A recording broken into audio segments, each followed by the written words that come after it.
arrêt car yeeg arrêt car rapide yeeg taxi yi fi ñuy taxaw ak tu aussi perd. ku nekk fu waay neex gaare mais moo tax taxi yi fu ne la ñuy taxaw. clando yi fu ne la ñuy taxaw nit ñaa ngi circuler normalement. à peu près waaw à peu près nit ñaa ngi circuler normalement. mais c'est parce que le désordre est extrêmement compliqué. gis nga fii Ndiaga Ndiaye yeeg kii di jaar ak car rapide yeeg yooyu aussi perd doo xam arrêt bi arrêt lan la. non bugguma sa vocabulaire. un désordre compliqué. mais am na désordre yoo xam ne sax nit mën na koo. mën na si jaar waaw mais on s'y perd. mais loolooy problème ville de Dakar alors. oui parce que il faut pour man il faut une seule société de transport en commun léegi ñi nga xam ne ils sont privés et qui sont des spécialistes du transport nañ fa dugal seen xaalis di bokk ci conseil d'administration ñu leen di parce que affaire bi affaire u xaalis la.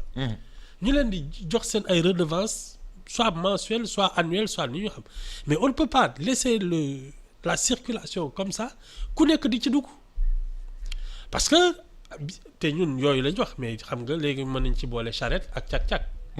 charrette yi moom ak ci la ñuy bokk. ci lañ bokk. ak cak-cak yi. cak-cak yi ci lañ bokk. man je suis mais moto yi mais moto yi nu mu bëree ci réew mi. ba pare moto yi non seulement nu mu bëree ci réew mi doon def yóbbu ay yóbbante mais léegi nit ñi la ñu yóbbu ba pare keroog bi ma demee pour boutique commissariat point règlement. non commissariat point dama fekk mu jàpp lu mu bon 500 moto. non ma ne ko mais monsieur le commissaire doo ñu may ñu ñëw filmer lii mu ne ma booy jugal fi waay. non mais en plus xam nga comme amatul ordre. amatul kii surtout en matière de circulation. soo xoolee léegi deux roues yi dootuñ taxaw feu rouge dootuñ taxaw dara ñoom ni ñu leen neex la ñuy def c'est que circulation bi jaxasoo boo xam ne même pour nga respecter règle de nu mu tudd kii. code de la route bi. mais soo koy respecter sax léegi nga accidenté parce que fii mu nekk nii tu instinct ngay dawee. en plus des travaux de la BRT. boole ci non ñun je suis convaincu que le transport en commun on doit le reprendre. repenser. def ko ci benn kii boo xam ne mooy coordonner toutes les liaisons. waaw parce que sinon tu peux pas laisser 10 réseaux dans une même ville ñii car rapide la yii Aftu la lii Ndiaga Ndiaye la lii. Tata la lii Dakar Dem Dikk la lii taxi la. waaw lii clando la. oui non on s'y perd. il y a pas d'organisation. c'est le désordre le plus absolu. mais ñun fan la ñu hérité boobu désordre. en tout cas. dans l'histoire on a hérité déjà dans les années 70 tu avais la Sotrac. ak les cars rapides mooy ñuy naan ndondi yi.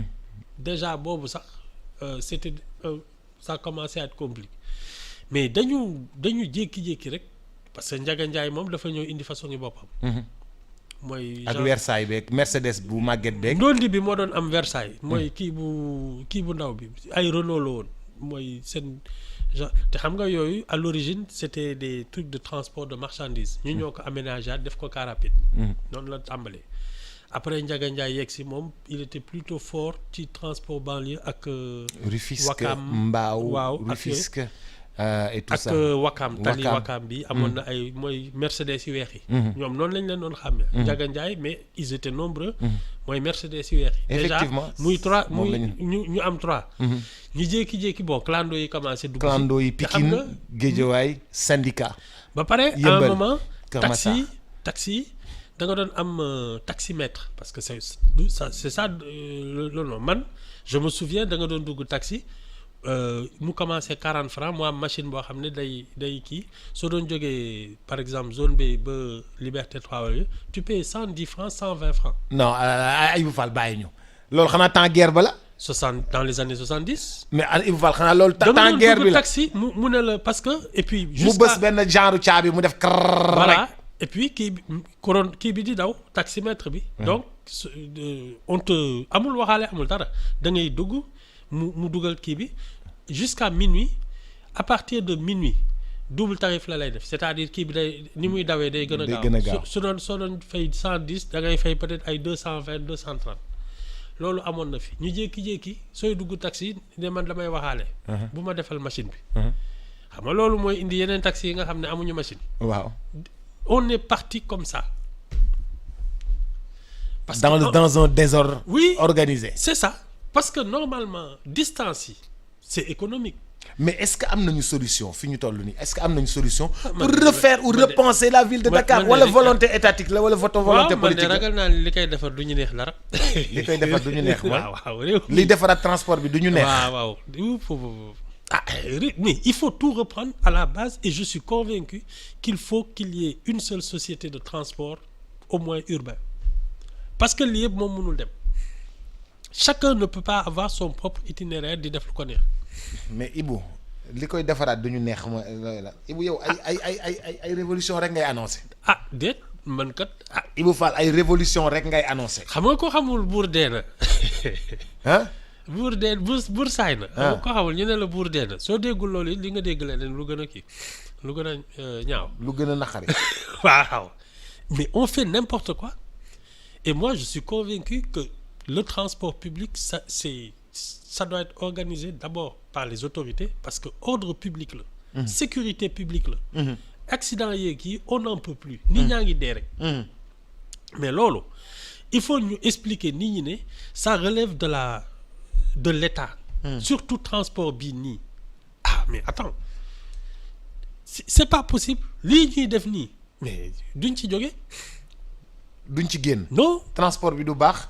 ñi war a am xaalis duñu war a am xaalis. ñi war a jaay essence duñu mën a jaay essence normalement.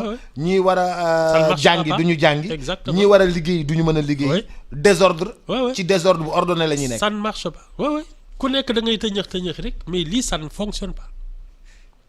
Il y a trop de déchets et lii c'est juste une question de caractère da ngay xëy bés c'est-à-dire woo nit ñi. expliquer leen loo xam ne tam mën nañ ko dégg. xam nga koo xam ne dafa investir nekk dans le transport ak yooyu mënoo ko xëy bés ne da ngay bàyyi li ngay def. mais da nga koy jox loo xam ne moo koy gënal maanaam su doon gagner disons 2-3 millions par mois.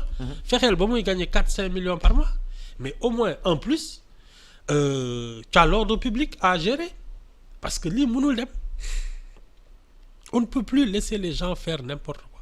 gis nga même taxi yi par benn nii day indi ay problème rek parce que économiquement benn chauffeur war a yor benn kër parce que souvent benn taxi boobu moom mooy joxe mais attends même ça pour yor taxi moi je pense qu'il faut des compagnies ouais nga xam ne y a au moins Uber en France da ngay am plusieurs non benn suñu taxi yi nga xam ne da ngay am garage am xanaa à la limite station d'essence am mécanicien ki yëpp yor une compagnie te loolu parce que ñiy yor par benn suñu dajaloo nous on ne sait pas s'associer suñu dajaloo il faut une grande compagnie qui s'organise et qui permet à la circulation d'être plus disciplinée. Et si la circulation est disciplinée ñoom ñoo ciy gagner. Mais tout le monde gagne parce que suñu d'accord ñoom ñëpp ne bon léegi dañuy ramener les taximètres soo duggee taxi amul waxaale da ngay lii machine bi joxe mais xam nga loolu. amul mais Ibou man mi dëkk Guédiawaye su ma duggee taximètre. nga dox mais pardon. nga dox non Ibou Fall wala nga jël car. non Ibou Fall nag non yow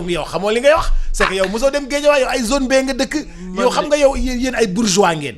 yéen te ñun ay prolétaires lañu. waaw yéen ay bourgeois ngeen te ñun ay prolétaires lañu. ngeen góorgóorlu ba nekk ay bourgeois. non ñun jéemu ñoo nekk bourgeois ñun fa ñu ne fa lañ ne. waaw prolétariat lañ ne kon kay nga dugg car rapide bàyyi taxi yi. non mais damay am soxla yoo xam ne taxi moo koy faj. waaw nga su dee parce que tu sais généralement sax li ngay waxaale nii machines yi c'est une logique économique da ngay am taximètre ne fii laa jëm. non Ibou Fall.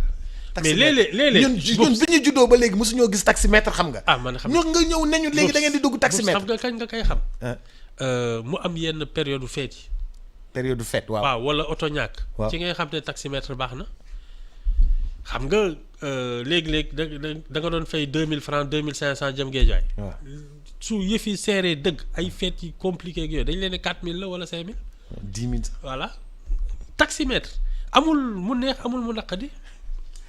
non c'est que Ibou yow. non mais affaire bi bokkuñu ay il faut être rationnel. c'est tout xam nga yooyu dañ koy.